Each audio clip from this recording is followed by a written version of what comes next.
Good evening. It is still the same evening as day 23. I'm going to bed because it's 9:30 p.m. I have Smart Sweets. It's not considered a keto candy, but it's a diet candy. It only has 4 grams of sugar. You know how you do arts and crafts and you have a hot glue gun and mix that pile? Take the pile, throw in some sugar, and call it Smart Sweets. Good morning, everybody. It is 6:30 a.m. I got my coffee in a Monster can. I don't know where whatever. Alright, so I'm hoping to get to work by 7, so let's get moving. Alright, I am like an hour behind schedule. I'm very close to my parents' place. I'm just gonna go over there. I need something to drink. I'm thirsty. Alright, let's get a move on. I'm almost done with the day. Like, seriously almost done. Hopefully I'll get off by... I have no idea. I can't measure time anymore. Maple has some of the worst traffic known to man. I'm gonna be sitting here for an hour. My next quest is Cheney, Washington. It is 2 minutes after 12 and I'm done for the day. I'm going home. Last time I got home at 4. Today, I'm getting home 4 hours early. Good evening. I filmed absolutely nothing. Zippo. I'm sure you guys have an idea that the days preceding up to Christmas is very busy for anybody that works for a living. Because I have clients that don't want to be seen on Christmas, so I have to shuffle them through the week, and it's just, it's busy. It's a juggling act, and I can't juggle. And so, with that being said, the next couple of days, Wednesday and Thursday, are going to be exceptionally busy. And I'm not going to have a lot of footage. Especially Thursday. That is when it's Christmas Eve, and that is when I have the most scattered schedule, where I'm going to be going everywhere all day long. But also on Thursday, I do want to add this in, is I'm not going to be reading Romans, which I think it would be Romans chapter 4, technically on Thursday, but I'm sure you guys can guess. I'm going to be reading the first part of Luke chapter 2, because why not? That's like, everybody reads Luke chapter 2 either on Christmas Eve or Christmas. And I'm not going to miss out. But we are reading Romans chapter 2 today. Chapter 2. Therefore thou art inexcusable, O man, whosoever thou art that judgest. For wherein thou judgest another, thou condemnest thyself. For thou that judgest doest the same things. That kind of goes along the same lines as that shirt I wore that says, let the, what was it? Leave the judging to Jesus. People have taken this, verse 1 completely out of context. But it's true. But this, as I said in the previous video with the sweater, there's a difference between you being a sinner and not judging another sinner versus a Christian judging a sinner.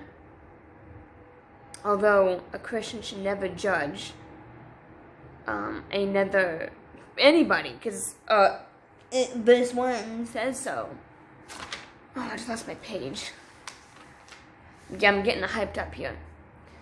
But a Christian should never be part of the world to win souls. So it's just better off not to judge at all. Just literally leave it to Jesus, because you can't win a non-believer by judging them or being of the world. I think that makes sense. Verse 2. But we are sure that the judgment of God is according to truth against them which commit such things. Correct. And thinkest thou this, O man, that judgest thou which do such things, and doest the same, that thou shalt escape the judgment of God? What's that? Oh, it's a question mark. And thinkest this, O man, the judgest them which do such things, and doest the same. That's hypocrisy. Oh, you smoke cigarettes? Oh, that's bad for your lungs. You know, that's a bit extreme, but there are people that do that.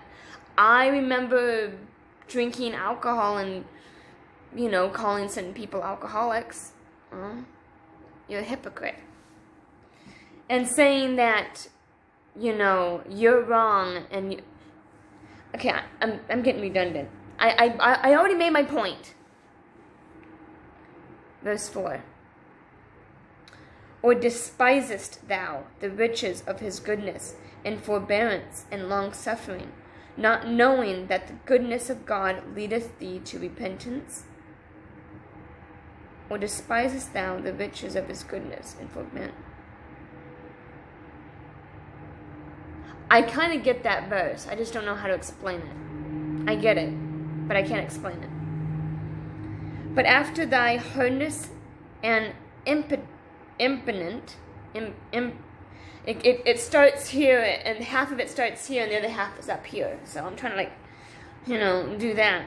Impenitent heart treasurest up unto thyself wrath against the day of wrath and revelation of the righteous judgment of God, who will render to every man according to his deeds. How many souls you've saved, how you've witnessed, how you've been a light. Those are the deeds. Not like how many ladies have you helped cross the street, how many old people have you helped lift groceries. I made a point in one of my videos about that you could help 100 old people across the street, and God will go, well, good for you, but how many souls have you saved? Zippo. I said that twice. To them, this is verse 7, to them who be patient continuance in well-doing seek for glory and honor, and immortality, eternal life. But unto them that are conscientious, no, that's not the right word, because there's no C. Content, it's a word. And do not obey the truth, but obey unrighteousness, indignation, I think I said that right, and wrath, tribulation and anguish upon every soul of man that doeth evil, of the Jew first, and also of the Gentile. Does that mean God's going to judge the Jewish people first, and then the Gentile? I mean, it makes sense, because, that's his people. Verse 10. But glory, honor, and peace to every man that worketh good, to the Jew first, and also to the Gentile. So that means that those that have done good deeds, God will,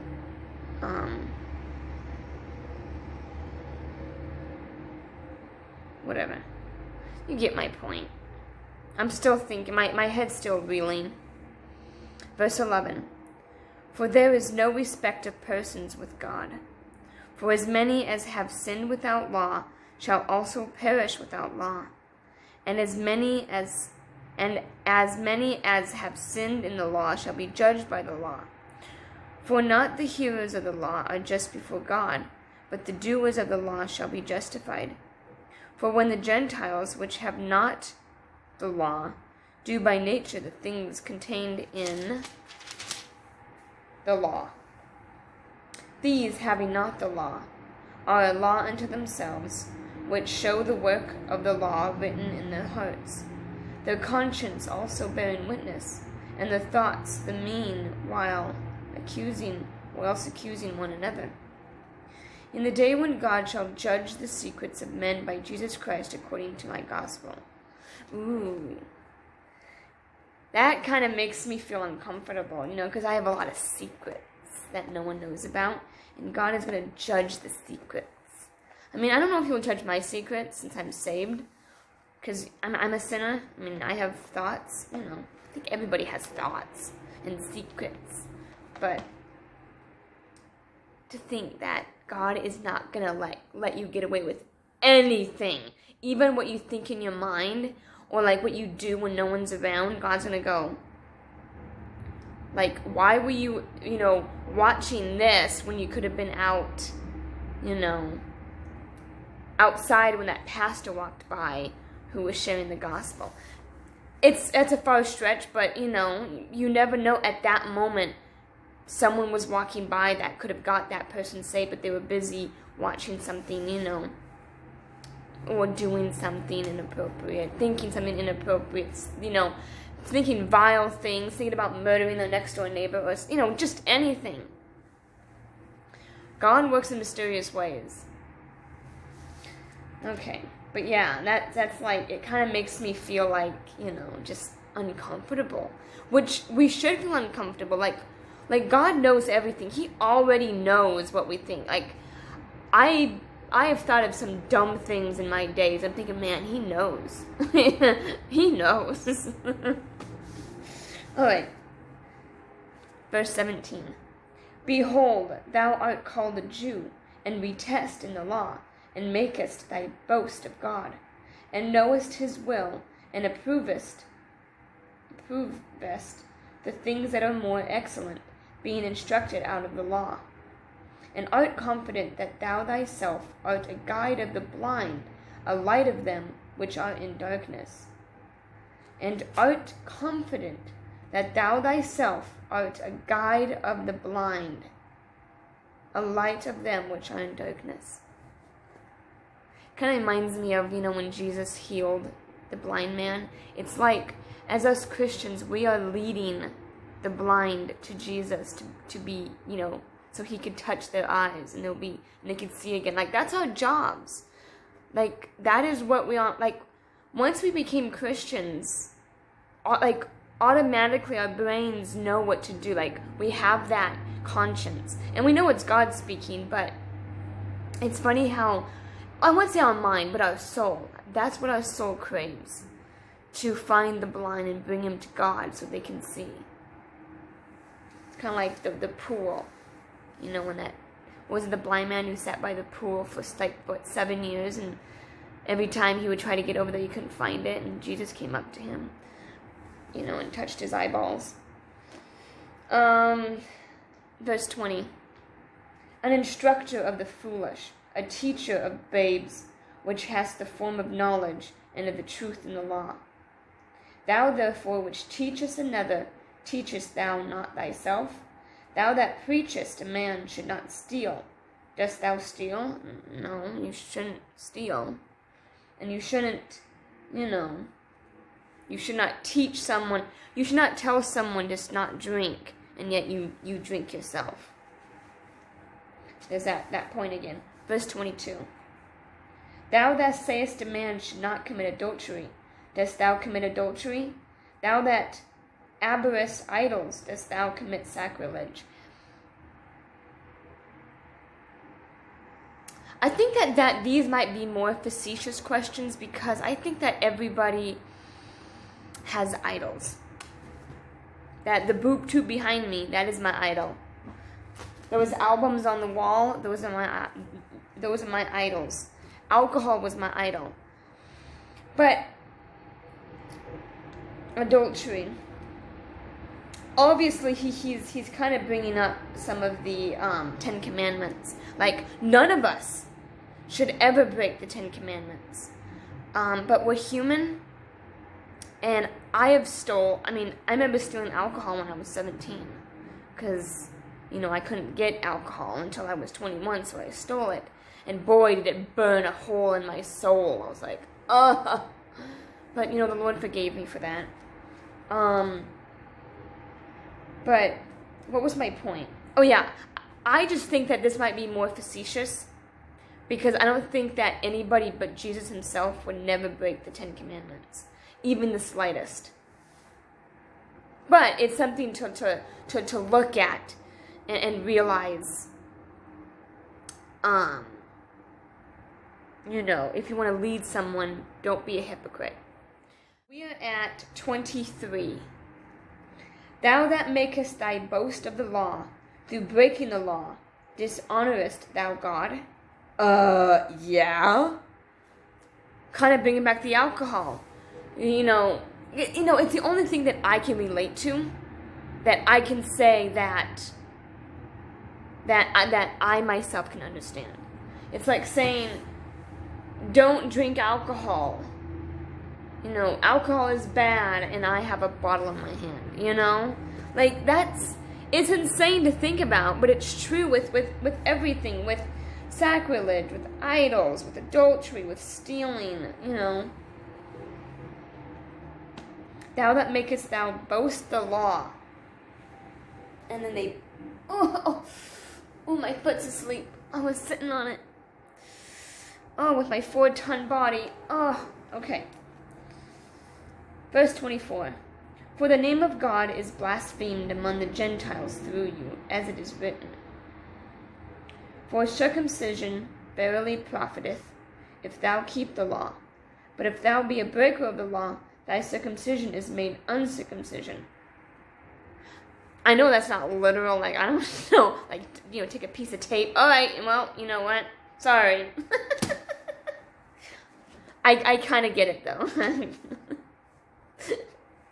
It's kind of funny. 26. Therefore, if the uncircumcision keep the righteousness of the law, shall not his uncircumcision be counted for the circumcision? I got lost there. I'm sorry, Paul. Verse 27.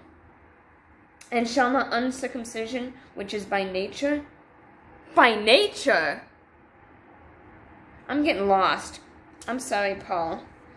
If it fulfill the law, judge thee, who by the letter and circumcision does transgress the law. I don't know. I'm getting lost. You guys gotta help me out here. Between, let's say, between 25 and 28. Well, actually 29. From 25 to 29, help me out here, okay, Commodores, Mom, and My Morning Bible.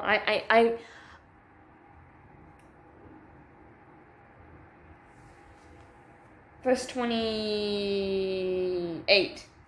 For he is not a Jew, which is one outwardly, neither is that circumcision, which is outward in the flesh. I do know that circumcision kind of, like, I don't know. Like, I don't know. I always thought that circumcision kind of, like, made you, like, kind of made you stand out as being Jewish. But then you have Abraham, not Abraham, I'm lying. Who was that? Let's see. Who was Joseph's dad? Was it Jesse? No, it wasn't Jesse. That was David's dad. Oh my gosh. Remember Joseph's dad.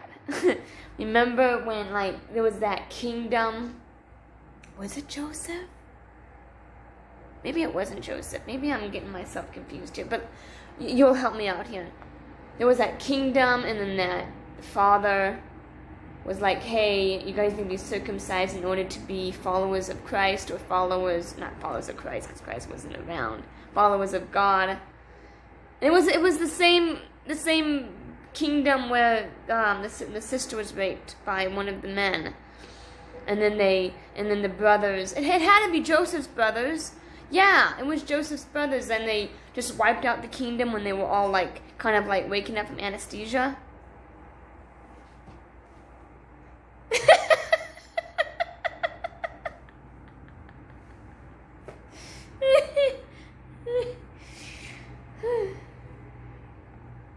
(29) But he is a Jew, which is one inwardly, and circumcision is that of the heart, in the spirit, and not in the letter, which praise is not of men, but of God. That's the end. Okay. That was the end. Tomorrow we will read chapter 3. Oh, sorry, Olive, did I scare you? Alright, you guys, I will see you guys tomorrow. Goodbye.